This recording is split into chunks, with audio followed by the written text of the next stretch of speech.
ఇంకా స్నేహలత పాపం తను మెదక్ నుండి ఇక్కడ దాకా సుదీర్ఘ ప్రయాణం చేసుకుంటూ వచ్చింది. తనను తల్లిదండ్రులను వేదికపైకి రావాల్సిందిగా సాదరంగా ఆహ్వానిస్తున్నాను. ఓకే, తనని అభినందిస్తూ ఈ కార్యక్రమాన్ని ప్రారంభిద్దాం.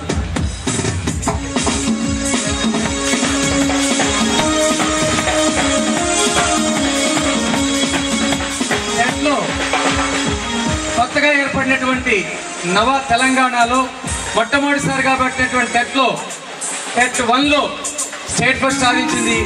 అవనగెట్లో ఐ సిరీస్లోను టీపీజీ 1 సిరీస్లోను 2 సందర్భాల్లో 2-3-6 నెలలు ఇక్కడే ఉండి ఇందాక మన ఉమాలక్ష్మి చెప్పినట్టు ఆ పండి కష్టాలన్నీ భరించినటువంటి మనిషి.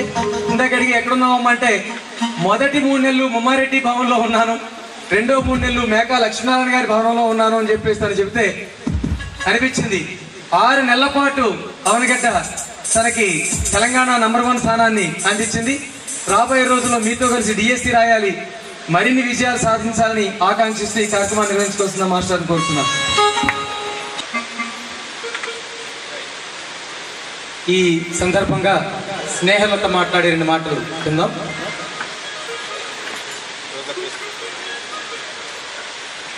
ముందుగా సభాసీనులైన గౌరవనీయులందరికీ నా శతకోటి పాదాభివందనాలు. నేను ఫస్ట్ నుంచి 7th క్లాస్ వరకు శిశు మందిర్లో తెలుగు మీడియంలో చదువుకున్నాను. 8th క్లాస్లో కృష్ణవేణి టాలెంట్ స్కూల్ ఇంగ్లీష్ మీడియంలోకి, తర్వాత లాటరల్ ఎంట్రీ కింద నవోదయలో ఎంట్రన్స్ సీట్ పొందాను. 9th 10th అక్కడే చదివాను. తర్వాత ఇంటర్మీడియట్ ఎస్ఆర్ కాలేజీ బోడుప్పల్లో చేశాను. తర్వాత డైట్ సెట్ రాసేసి మల్లారెడ్డిలో డైట్ కంప్లీట్ అయింది. కంప్లీట్ అవ్వగానే డైరెక్ట్ ఇక్కడికే ప్రగతికి వచ్చి కోచింగ్ తీసుకున్నాను. రిజల్ట్ కూడా రాలేదు, ఇక్కడికి వచ్చాకే రిజల్ట్ వచ్చింది.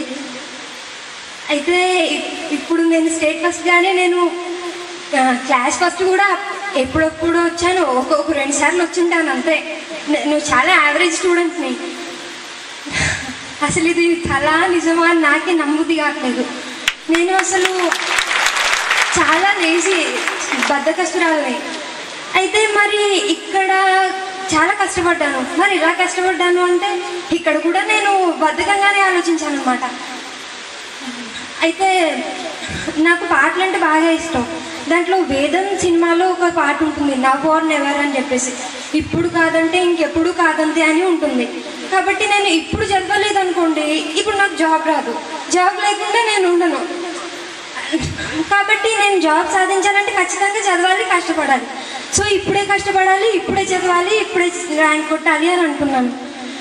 ఇంతమంది జనాన్ని, ఇంతమంది కష్టపడడానికి నేను మొదట ప్రగతిలోనే చూస్తున్నాను. కష్టం అంటే ఇదా అని ఇక్కడ తెలుస్తుంది. సార్ ప్రగతి మెటీరియల్ వెనకాల కూడా ఉంటుంది, దీక్షాశ్రమైన విద్యావర్ధతే అని చెప్పేసి. మరియు డైలీ టెస్ట్లో కూడా రోజు ఒక కింద సూక్తి ఉండేది. దాంట్లో అదంతా ప్రతిదీ నాకే అన్వయించుకునేదాన్ని. ఓహో ఇలా చేయాలా అని చెప్పేసి. సార్ ప్రతి డైలీ టెస్ట్ ముందు వచ్చేసి 5 నిమిషాలు మాట్లాడతారు, చాలా మోటివేషన్ ఇచ్చేది అది.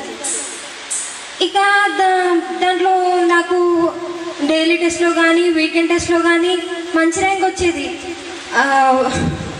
ప్రతి దాంట్లో నేను బుక్స్ తీసుకునేదాన్ని. ఆ బుక్స్ అన్నీ మా దగ్గర మినీ లైబ్రరీ లాగా అయ్యాయి. నేను 2 టైమ్స్ వచ్చాను. IG1 ఒకసారి 2014 అక్టోబర్లో వచ్చాను, తర్వాత 2015 నవంబర్లో ఇంకోసారి TPG1లో వచ్చాను.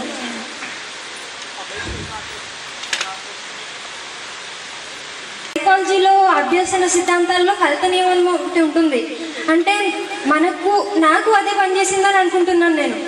ఈసారి ఫస్ట్ వస్తే నెక్స్ట్ సారి కూడా ఫస్ట్ రావాలి అంటే ఆ విజయం, అంటే విజయం సాధించడానికి విజయం ఇచ్చినంత ప్రోత్సాహం ఇంకేది ఇవ్వదని నేను అనుకుంటున్నాను. సో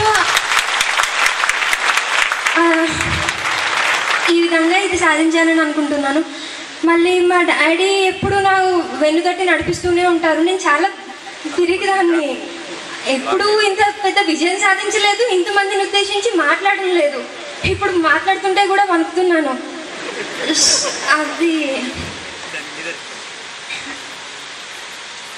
కానీ నేను ఎప్పుడు భయపడ్డా కూడా మా డాడీ పర్లేదు పర్లేదు నువ్వు సాధించగలవు అంటూ నన్ను ముందుకు వస్తూనే ఉండేవారు. ఇక్కడ పూర్ణ సార్ మాటలు కూడా సేమ్ అలాగే అనిపించేవి. మళ్ళీ సార్ అడ్మినిస్ట్రేషన్లో సార్కి సాటి ఇంకెవరు లేరు అంతే. ఇప్పుడు సార్ ఎన్నుకునే ఫ్యాకల్టీ కానీ అందరూ బాగా చెప్తారు. ఇదే ఇక్కడ విజయానికి తార్కాణం. ఇంతటి అవకాశాన్ని కల్పించినందుకు పూర్ణ సార్కి ధన్యవాదాలు తెలుపుకుంటున్నాను.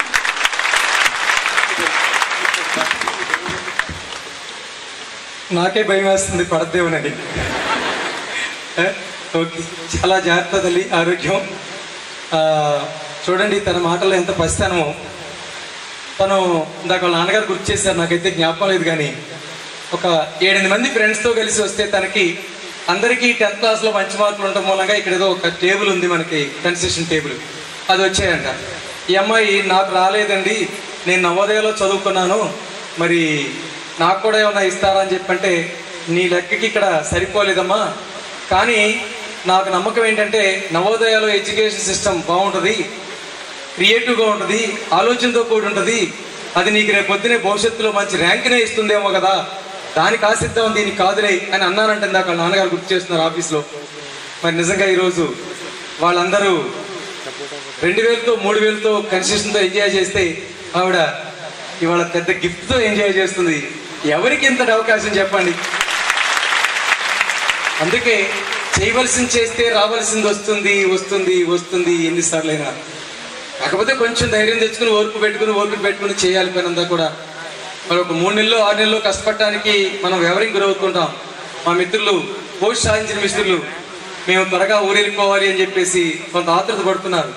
నేనేమంటానంటే అవనగట్లో ఎంత ఎక్కువ కాలం ఉంటే అంత అదృష్టం, ఎంత ఎక్కువ టైం ఉంటే అంత అదృష్టం, అంత దగ్గరలో ఉద్యోగం సంపాదించుకోవచ్చు అని. ఇంతకాలం ఉన్నవాళ్ళు మీకు కొద్ది రోజు ఊర్పహించద్దు. మన బుద్ధప్రసాద్ గారి విషయం మాకు ఆశ్చర్యం వేసింది. మల్లేష్ అన్నయ్య క్లాస్లో ముందు కూర్చొని 4.5 గంటలు కదలకుండా కూర్చొని క్లాస్ విన్నారు ఆయన. ఇంకా ఇప్పుడు మల్లేష్ అన్నయ్య క్లాస్ అవసరం వారికి యాక్చువల్గా, కానీ స్టేజీ మీద ఇలా కూర్చుంటే ఆయన ఓర్పుకి మహాపర్వతానికి కూడా ఇంత ఓర్పు లేదేమో అనిపిస్తుంటుంది.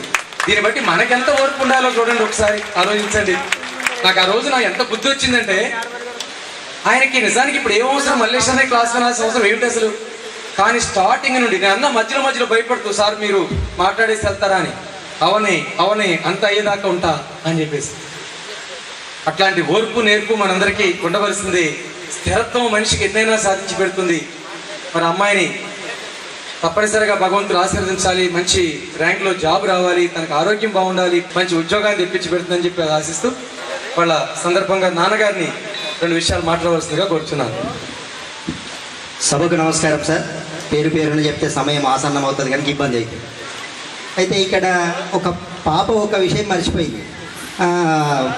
నీ లక్షణాలు పూర్ణసార్కి వచ్చినాయో, పూర్ణసార్ లక్షణాలు నీకు వచ్చినాయో కానీ నన్ను తీసుకుపోయి అవనికంటే జైలు వేసినావని 15 రోజుల ఫోన్ తర్వాత అన్నది. అన్నాక సరే పెట్టా కొంత. అయితే అప్పుడే చెప్తుండే, ఒక 2 రాళ్ళు ఉంటాయి, దెబ్బలు తిన్నరా ఏమో విగ్రహం అయింది, దెబ్బలు తిన్నది తొక్కుడు బండి అయింది అంటావు కదా బిడ్డ, గట్ల అవుతుందేమో అన్న. ఈ మాటలే బాగా నేర్చారు మా పూర్ణసార్ కూడా గట్లనే. సంపూర్ణ చంద్రోదయం లాగా వచ్చి 2 మాటలు చెప్పగానే ఆ క్లాస్ సచ్చినట్టు వినాలనిపిస్తుంది, నువ్వు చెప్తే సచ్చినట్టు అవన్నీ పోవాలనిపిస్తుంది అంట.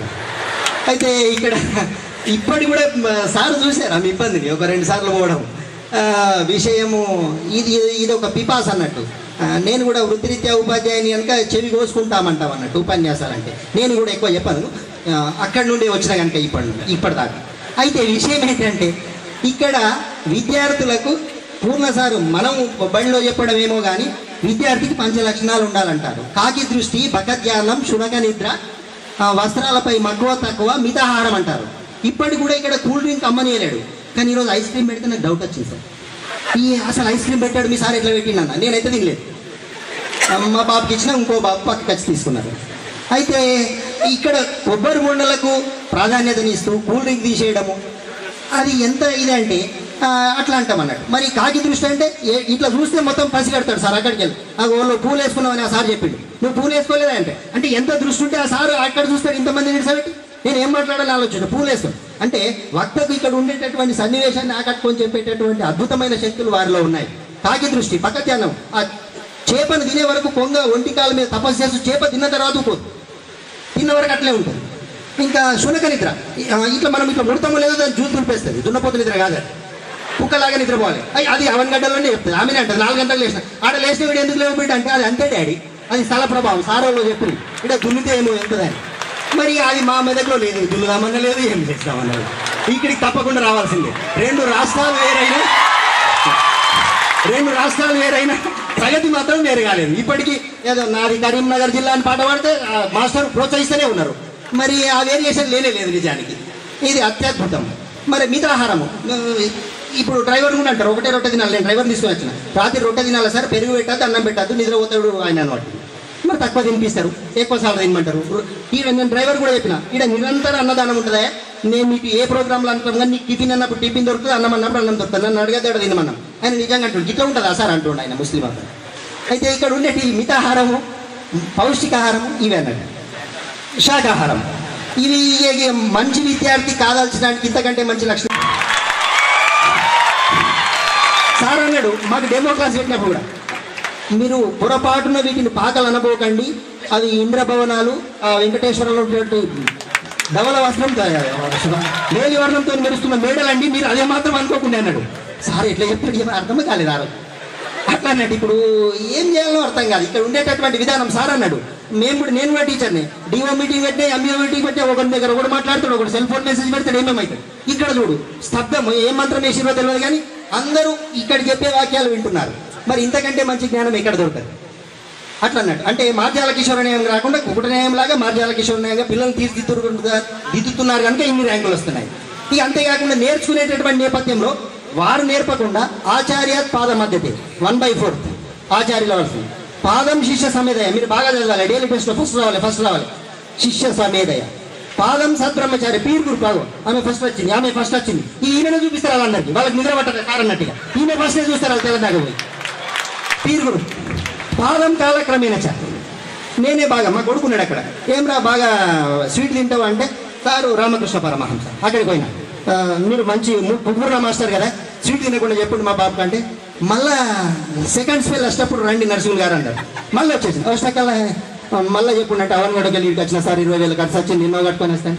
ఇప్పుడు తినక బాబు అన్నాడు. ఏం సార్ ఇట్లా చెప్తామంటే, మొన్నదాకా నాకు బెల్లం మీద అలవాటు ఉండే, నేను అని తినక మన్నా. ఆయన మానేసిన తర్వాత చెప్పిండట. అంటే పాదం కాలక్రమేసినంటే మనం ఇక్కడ 6 నెలలు సావాసం చేస్తున్నాం కనుక 40 రోజులు మండలం ఉంటేనే మన లక్షణాలన్నీ మారిపోతాయి, అవలక్షణాలన్నీ మారిపోయి సులక్షణాలు వస్తాయి. మరి వాళ్ళు వీళ్ళైతే కనుక మంచి లక్షణాలను ఏర్పాటు చేస్తూ మంచి వాతావరణాన్ని కల్పిస్తూ ఇంతమందికి విజయదుంది మోగిస్తున్నటువంటి ఈ సర్వాంగ సుందరంగా ఉండేటటువంటి ఈ విద్యా వ్యవస్థకు ప్రణమిని నమస్కారం చేస్తూ మాకు ఇచ్చిన అవకాశాన్ని ముగిస్తూ సెలవు ఇస్తుంది. Thank you.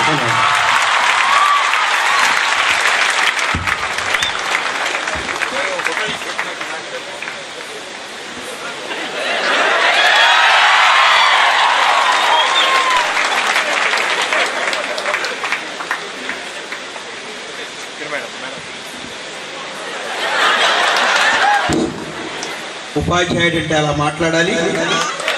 మరి కాబోయే ఉపాధ్యాయురాలు మాట్లాడిన తీరు కూడా చాలా డిఫరెంట్గా ఉంది. Both of you congratulations. Thank you sir. మరి ఈ వేదిక మహిమో మనుషుల మహిమో తెలియదు, అసలు ఎవరు మోటివేషన్ తగ్గుతుందో చూడండి ఇక్కడ మొత్తం అంతా. సరే, సంతోషం. వారు చాలా షార్ట్ టైంలో చాలా విషయాలు ప్రస్తావించారు. మరి మాకు కూడా నన్ను అభినందిస్తున్నానని చెప్పేసి నేను అనుకోవట్లేదు, నాకు బాధ్యతలు గుర్తు చేస్తున్నారు అని చెప్పేసి నేను భావిస్తున్నాను. వేదిక మీద వచ్చినటువంటి అభినందనలు నాకు అభినందనలు కాదు, నాకు ఇచ్చినటువంటి కాషన్స్ అని నేను భావిస్తాను. వారు చెప్పిన మాటలకి ఇంతకుముందు ఎంతవరకు నా జీవితం సార్థకతో తెలియదు, ఇక నుండైనా సార్థకత చేసుకుంటారని మీ అందరికీ వారి తరఫున మాటిస్తూ ధన్యవాదాలమ్మా. నీకు మీ నాన్నగారు ఇంత మోటివేషన్ ఇస్తున్నప్పుడు ఇంకా నీకేమి తిరుగు. అమ్మను కూడా ఆశీర్వదించవలసిందిగా కోరుతున్నాను. ఇక్కడ వేదికను అలంకరించిన పెద్దలకి మరియు పూజ్యులైన సార్ వాళ్ళకి మరియు పూర్ణ సార్ వారికి, ఇక్కడ మా బిడ్డ అంత టాలెంటెడ్ పర్సన్ ఏమి కాదు, ఇదంతా ఇక్కడ ప్రగతికి వచ్చిన తర్వాతే మా బిడ్డ ఇంత క్లాస్ స్టేట్ ఫస్ట్ రావడం అంత పూర్ణ సార్ వారి గాయనే అని నేను అనుకుంటున్నాను. ధన్యవాదాలు సార్. థ్యాంక్ యూ అమ్మా. Yes, that is our children's capability and their mentality. So thank you sir, మీరంతా దూరం నుండి ఇచ్చేసి ఇక్కడికి ఇంతటి అవకాశం వీళ్ళందరికీ మా అందరికీ కల్పించినందుకు థ్యాంక్ యూ వెరీ మచ్.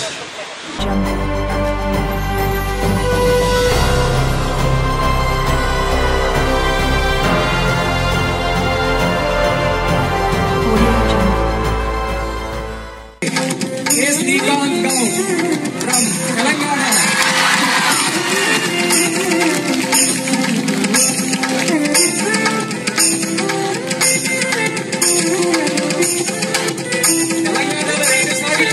రెండు సార్లు మంది చేతుల క్షేత్ర సాధిస్తాం. మన తెలంగాణ అంటానికి ఒక మస్తు జరిగిన అందరికీ ఒకసారి స్టేట్ ఫస్ట్ కొడితే మళ్ళీ కొట్టాలేమోననే బాధ ఎంత ఉంటుందో నేను ఆల్రెడీ ఇనిషియేషన్ నడుపుతూ నేను పడుతూనే ఉన్నాను.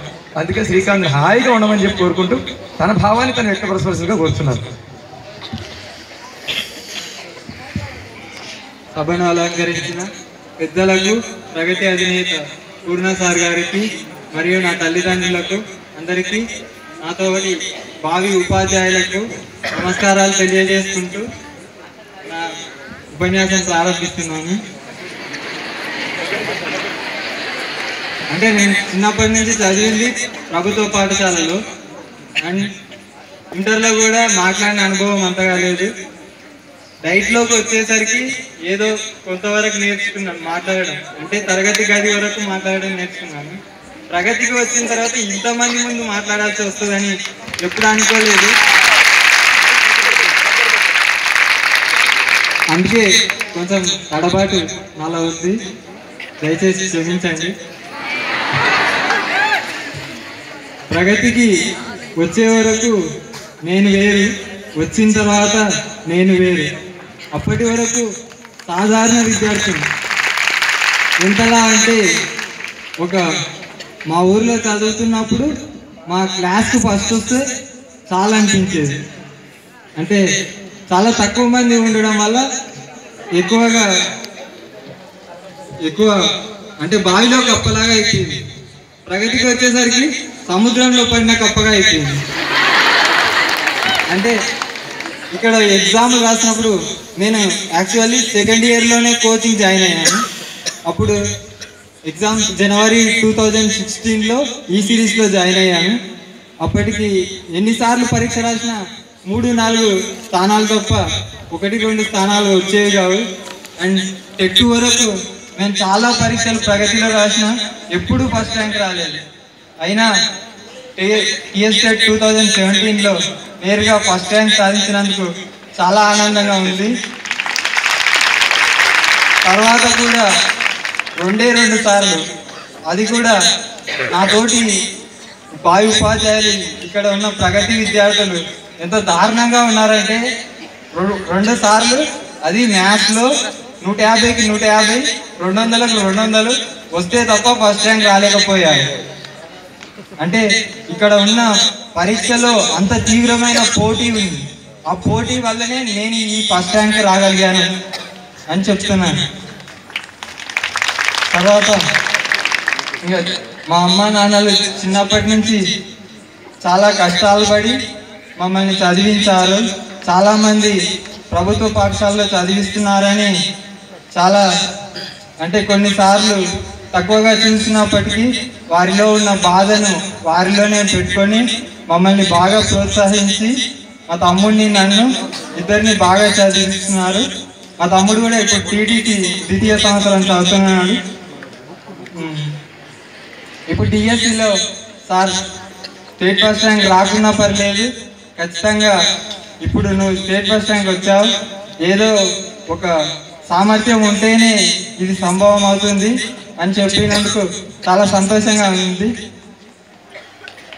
తర్వాత డిఎస్సిలో కూడా స్టేట్ ఫస్ట్ రావాలనే ఉంది, కానీ ఇంతమంది ఉన్న తీవ్ర పోటీలో కష్టంగానే భావిస్తాను, అయినా ప్రయత్నిస్తాను. ఇంకా తర్వాత భవిష్యత్తులో చాలా లక్ష్యాలు ఉన్నాయి. బట్ ప్రగతి సహాయంతో గ్రూప్స్ కోచింగ్ తీసుకోవాలనుకుంటున్నాను. ఎందుకంటే రీసెంట్గా మన ప్రగతిలో గ్రూప్స్ కోచింగ్ కూడా స్టార్ట్ చేయడం జరిగింది. ఖచ్చితంగా అవకాశం ఉంటే ఇక్కడే ఆ కోచింగ్ కూడా తీసుకొని ఆ పోస్ట్ కూడా సాధించి సార్ అన్నట్లు చాలా మందిని నా సంతకాలతో బాగుపడేటట్లు చేయాలని నమ్మకంతో ఇంతటితో నా ఉపన్యాసం ముగిస్తున్నాను. 10th క్లాస్ మార్కులు 8.8 జీపీ 8.8 జీపీ 9.9 కాదు, 10/10 కాదు, 570 కాదు. ఓకే, ఇంటర్మీడియట్ గ్రూప్ ఎంపీసీ ఎన్ని మార్కులు? 910 910 988 కాదు, 910 మార్కులు మాత్రమే. మరి diet set rank 5600 5600. State first కాదు, స్టేట్ సెకండ్ కాదు. చూసారా, ఒక సాధారణమైన స్థితిలోనే ఉన్నాడు, కానీ టెట్లో మాత్రం 2 లక్షల మందిని దాటుకుంటూ ఎదరికి వెళ్ళగలిగాడు. సో మీ అందరికీ ఇది ఒక ఆదర్శం అని చెప్పేసి భావిస్తా. శ్రీకాంత్, వీళ్ళందరికీ ఒక సింగిల్ సెంటెన్స్లో ఒక మంచి వాక్యం చెప్పాలా? Only single sentence, not complex or compound. ప్రగతిని నమ్మి కష్టపడండి, మీ ఉద్యోగం మీరు తీసుకెళ్ళండి. Thank you. ఎన్నో జన్మల పుణ్యము, ఎన్నో జన్మల్లో చేసుకున్న పుణ్యమే ఈ జన్మలో ఇలా లభిస్తుందని చెప్పుకోవచ్చు.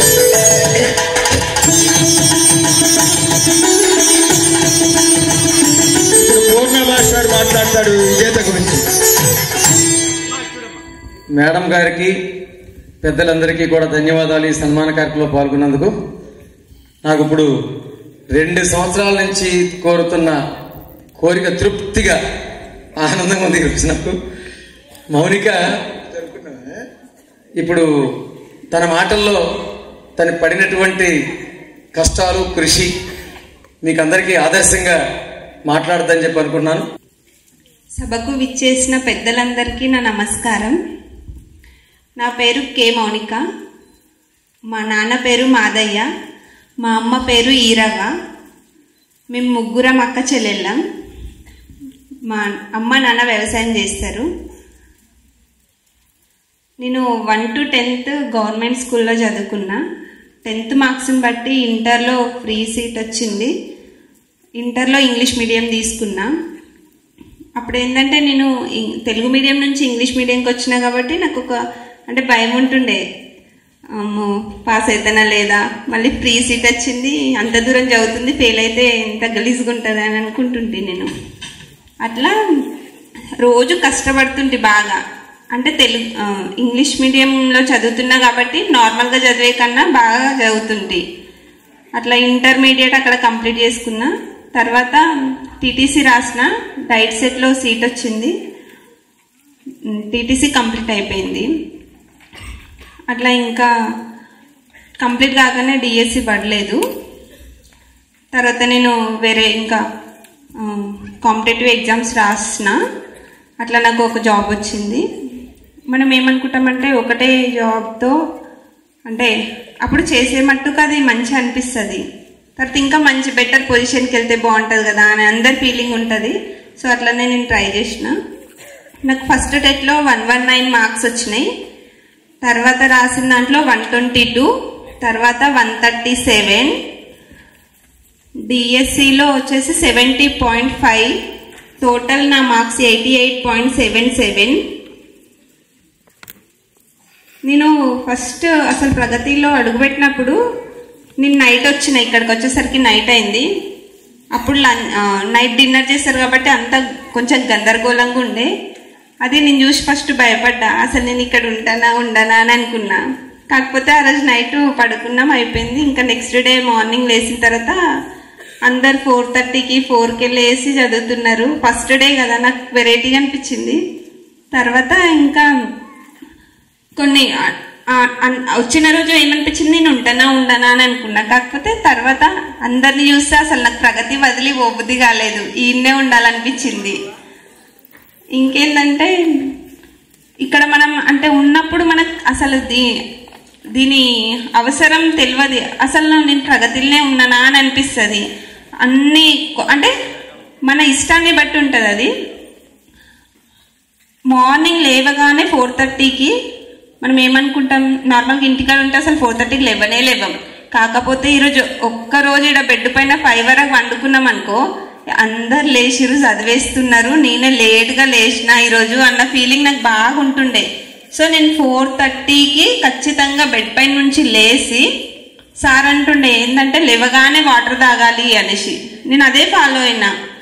లేవంగానే 1 లీటర్ వాటర్ తాగుతుంటే తర్వాత ఇంకా ప్రిపరేషన్ స్టార్ట్. 4:30కి ప్రిపరేషన్ స్టార్ట్ చేస్తే మధ్యలో ఇంకా లంచ్, టిఫిన్ అయిపోతుండే, లంచ్ అయిపోతుండే, డిన్నర్ అయిపోతుండే. నైట్ టైం 10 అవుతుండే, 10:30 అప్పటి వరకు చదువుతూనే ఉంటుంటిమి. అసలు డే ఇంత తొందరగా గడిచిపోయిందా అని అనిపిస్తుంది మనకి. ఎందుకంటే మనం అంత లీనమై చదువుతాం అది.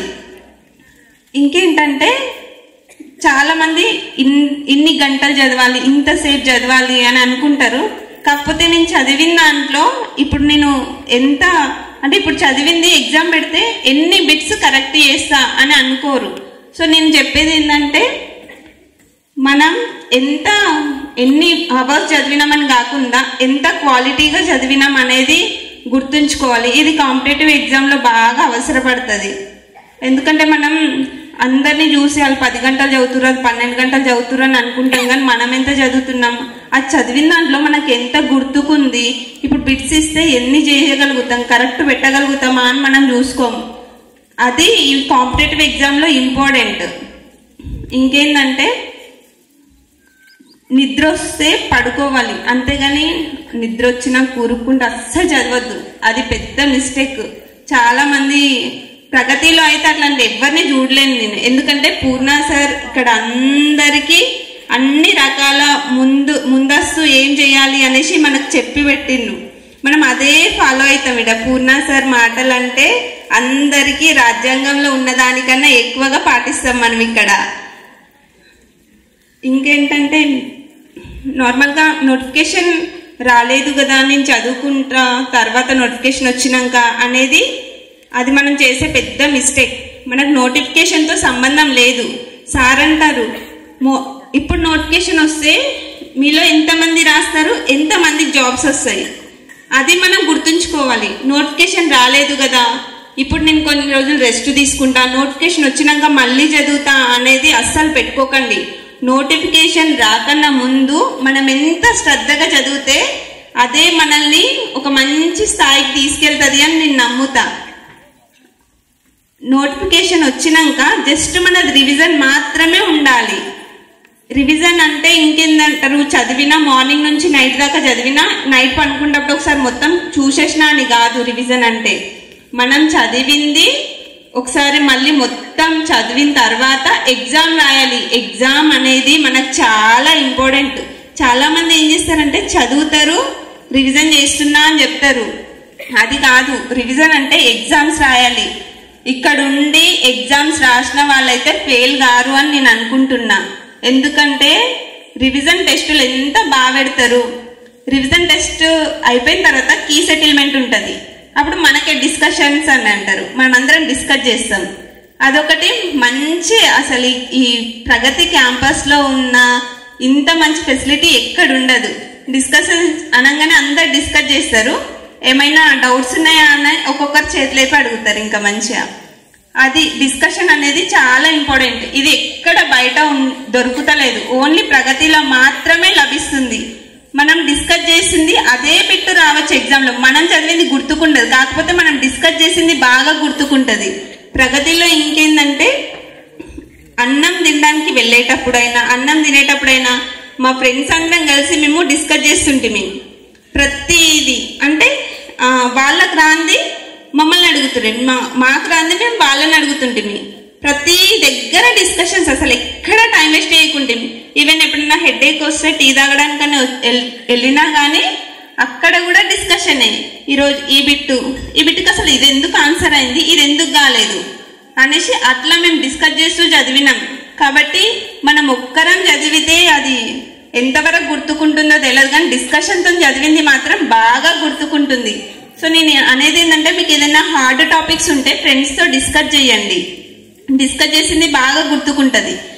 మళ్ళీ ఏదైనా హార్డ్గా అనిపిస్తే అది పేపర్ పైన నోట్ చేసుకోండి. నేను ఎక్కువ ఇయర్స్ తర్వాత డేట్స్ అనేవి కొంచెం అందరికీ అవి గుర్తుకుండవు. అవి ఏంటంటే పేపర్ మీద రాస్తుంటివి. లంచ్కి వెళ్ళేటప్పుడు ఆ పేపర్ని పట్టుకొని పోతుంటివి. అంటే మన ఫ్రెండ్స్ని అడిగితే వాళ్ళకు బిట్ వస్తుంది, మనకు బిట్ వస్తుంది, అట్లా గుర్తుకుంటుంది. ఇట్లా ప్రతిదీ ప్రగతిలో అడుగు పెట్టినామంటే మన ప్రగతి స్టార్ట్ అయినట్టు. ప్రగతి అంటే ఏంటి? అభివృద్ధి. ఈ అభివృద్ధి స్టార్ట్ అయినట్టు. అసలు ఇక్కడ ఇప్పుడు నేను ఒకరోజు విజయోత్సవంది కుసుమక్కది పెట్టిర్రు వీడియో చూసిన. నేను చూసిన తర్వాత అంటే జస్ట్ అంటే మనం ఒక్కొక్కసారి మోటివ్ అవుతాం కదా దేనికో దానికి. నేను ఆ రోజు విజయోత్సవం పెట్టిన రోజు నేను చూసిన కుసుమక్కని. జస్ట్ నేను అనుకున్నా ఇట్లా, అబ్బా అట్లా వస్తే ఎంత బాగుంటుంది అని. అసలు ఆ రోజు అనుకున్నా. తర్వాత ఇక్కడ మనం ఎక్కువ ఫోన్ ఉండదు కాబట్టి మనం ఇక్కడ ఫోన్ వాడడం కాబట్టి ఫ్రెండ్స్ వచ్చిన స్టార్టింగ్లో అనుకుంటా. అందుకే నేను ఏం చేసిన అంటే ఒక డైరీలో రాసుకుంటుంటే ఏమన్నా అంటే ఎవరికైనా చెప్పాలనుకున్నా కానీ అమ్మ నాన్నతో షేర్ చేసుకోవాలనుకున్నా ఏదన్నా చెప్పాలనుకుంటే డైరీలో రాసుకుంటుంటే. అయితే ఆ డైరీలో ఆ రోజు రాసుకున్నా, కానీ నేను మర్చిపోయినా అసలు అది రాసినాని కూడా. అంటే తర్వాత మొన్న అన్ని ఈ బుక్స్ అన్ని తీస్తున్నప్పుడు డైరీ దొరికింది. ఏం రాసిన ఇలా అని చూస్తే ప్రగతి విజయోత్సవం గురించి రాసింది అందులో. అంటే నేను ఏం రాసుకున్నా అంటే, అబ్బా నేను కూడా ఇట్లా ఫస్ట్ టైం కాస్త ఎంత మంచిగా ఉంటుంది, కుసుమక్కకి ఎంత మంచిగా చేసిర్రు, నాకు కూడా చేస్తారు కదా అనేసి నేను ఆ రోజు ఫీల్ అయినా. ఇంకా దాని కింద ఏం రాసుకున్నా అంటే, నేను పడేంత కష్టం నేను పడతా, ఆ 1% లక్ అనేది ఈ నేచర్ కానీ గాడ్ కానీ నాకు ఇవ్వాలి అని అనుకున్నా. మేబీ అట్లా నేను రాసి మర్చిపోయినా కానీ నేను అంత కష్టపడినేమో అని అనిపిస్తుంది. ఆ 1% లక్ కూడా నాకు పూర్ణ సార్ ద్వారా లభించింది అని అనుకుంటున్నా నేను. ఇంకేంటంటే మనకు తల్లిదండ్రులు జన్మనిస్తారు, తర్వాత అంటే కొందరు ఎడ్యుకేషన్ పేరెంట్స్ అయితే ఏంటంటే ఇట్లా చదువు అట్లా చదువు అని చెప్తారు. కానీ రైతు కుటుంబం నుంచి వచ్చిన పిల్లలకు ఎవరో ఒకళ్ళు ముందుండి గైడెన్స్ ఇస్తే ఇంకా మంచి పొజిషన్కి వెళ్తారు. దానికి నేనే సాక్ష్యం అనుకుంటున్నా. ఎందుకంటే నాకు తెలియదు అసలు. నేను ఫస్ట్ ర్యాంక్ వచ్చిందా అంటే నాకే నమ్మబుద్ధి కాదు ఒక్కోసారి. కానీ ప్రగతికి వచ్చిన తర్వాత అది నాకు సాధ్యమైంది కేవలం పూర్ణ సార్ ద్వారా మాత్రమే అని నేను చెప్పుకుంటున్నా. ఇంత మంచి వాతావరణం అసలు ఎక్కడ దొరకదు. ఇక్కడ ఉండే చదువుకునే వాళ్ళకి అమ్మ నాన్న లేరు, ఇక్కడ దూరంగా ఉన్నారు అనే లోటు అస్సలు తెలియదు. ఎందుకంటే ఏ చిన్నది వచ్చినా పూర్ణ సార్ దగ్గరికే పరిగెత్తుకుంటూ పోతారు కాబట్టి. ఇంతమంది ఆడపిల్లలకి తండ్రిలాగా చూసుకుంటున్న పూర్ణ సార్ గారి గురించి నేను మాటల్లో చెప్పలేను. అసలు చాలా వాళ్ళ అమ్మాయిలను ఎట్లా చూసుకుంటారో మనకు అంతకన్నా ఎక్కువ ప్రయారిటీ ఇస్తారు. ఒక్క వ్యక్తి ఇన్ని పనులు చేయడం అంటే నేను నా లైఫ్లో ఫస్ట్ టైం చూడకూడా కావచ్చు ఫ్యూచర్లో. అసలు సార్ చెప్తూ ఉంటే ఒక్కొక్క మాట మోటివేషన్. ఎప్పుడన్నా అసలు చదవాలనిపిస్తలేదు ఈరోజు అనుకుంటే పూర్ణ సార్ వీళ్ళకు ఇంటర్ వాళ్ళకి కానీ డిగ్రీ వాళ్ళకి కానీ ఏదైనా చెప్పేటప్పుడు లంచ్కి వెళ్ళేటప్పుడు అవే మాటలు, మార్నింగ్ టిఫిన్కి వెళ్ళేటప్పుడు అవే మాటలు వినుకుంటూ పోతుంటాం మేము. అసలు ఈరోజు వచ్చి అంత తిరుగుతుంటే చాలా హ్యాపీగా అనిపించింది. అసలు ఇన్ని రోజులు ఇంత తొందరగా గడిచిపోయింది అని అనిపించింది. ఇంకేంటంటే మనం కష్టపడుతూ వెళ్ళాలి. ఫలితం మీద అస్సలు ఆశలు పెట్టుకోవద్దు. ఫలితాన్ని దేవుడికి వదిలేలా. మనం ఎంత కష్టపడుతున్నా ఈ నేచర్ అనేది మన కష్టానికి తగినంత ఫలితం ఇస్తుంది అని నేను నమ్ముతున్నా. నేను ఒక్కటే 2 ప్రశ్నలు అడుగుతాను. నీకు స్టేట్ ఫస్ట్ ర్యాంక్ వచ్చింది అని ఎప్పుడు తెలిసి ఉంటుంది? అవును సార్. ఒకసారి డిసైడ్ అయ్యింది ఎప్పుడు. అయితే నాకు తనకి స్టేట్ ఫస్ట్ వచ్చిందని ఎప్పుడు తెలిసిందో తెలుసా? మేము అసలు పట్టించుకోలేదు, ఏదో అందరికి ఉద్యోగాలు వచ్చినాయి అనుకుని వదిలేసామంతే. ఓ రోజున ఫోన్ చేసి వీళ్ళ ఫ్రెండ్ సెకండ్ ర్యాంక్ వచ్చిన ఆవిడ, సార్ మీరు ఫోన్ తీయట్లేదంట, మౌనికాకి ఫస్ట్ ర్యాంక్ వచ్చింది, ఫోన్ చేస్తుందని చెప్పేసి. అప్పుడు సరే చేయమని ఇప్పుడైతే నేను తీస్తాను ఫోను, వేరే పనుల్లో ఉన్న అడవుల్లో ఉన్నప్పుడు కొంచెం ఏపీ ఎక్కువ మంది పిల్లలతో ఉన్నాం అని చెప్పంటే అప్పుడు ఫోన్ చేసింది. ఎందుకో ఇప్పుడు వరకే నాకు చెప్పలేదు, చాలా రోజులైంది కదా రిజల్ట్ వచ్చంటే ఫస్ట్ శాలరీ తీసుకున్న తర్వాత చదువుదామని ఆగి ఉన్నానండి అని చెప్పింది.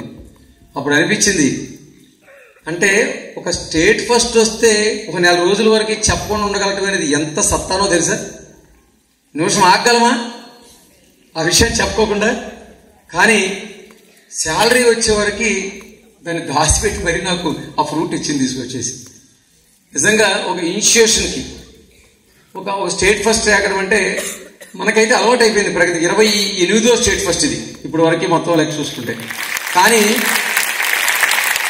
ఆ అమ్మాయి చెప్పిన రోజున వచ్చినటువంటి ఆనందం అంటే రోజు పొద్దు నుండి రాత్రి వరకు ఈ బిడ్లు ఎత్తికి రాసి రాసి మాస్టర్లందరినీ పోగు చేసి చేస్తున్నప్పుడు చాలా అలసట అనిపించింది. కానీ ఒక్క మాటతో మొత్తం మర్చిపోగలిగాం. సో ఈరోజు ఆనందాన్ని తీసుకుంటున్నాం. ఆ స్టేట్ ఫస్ట్ అని తెలిసినప్పుడు ఆ క్షణాన్ని నీకేమనిపించిందో ఒక్క మాటలో చెప్పు. ఫస్ట్ రిజల్ట్ చూసుకునేటప్పుడు అది సిస్టమ్ సరిగ్గా నెట్వర్క్ ఇష్యూస్ వల్ల రాలేదు కొద్దిసేపు. తర్వాత ఎవరో గ్రూప్లో పెట్టిర్రు సార్, అప్పుడు చూసిన చాలా హ్యాపీగా ఫీల్ అయినా నేను. అంటే అనిపించింది ఏంటంటే మనం కష్టపడుతూ ఉండి ఫలితం మీద ఆశ పెట్టుకోకపోతే ఫలితం ఇంత మంచిగా ఉంటుందా అని అనిపించింది సార్ నాకు. ఎస్, ఇది అసలు రాబట్టవలసినటువంటి కాన్సెప్ట్. ఎస్, భగవద్గీత సారాంశం ఆవిడ చెప్పింది. చేయటాన్ని గురించి ఎప్పుడు ఆలోచించాల్సిందే, ఫలితాన్ని గురించి ఎప్పుడు ఆలోచించకూడదు. సింపుల్ టెక్నిక్ లైఫ్లో సక్సెస్ అవడానికి. ఇంకెంతకంటే వేరే ఏమీ ప్రత్యేకంగా అవసరం లేదు.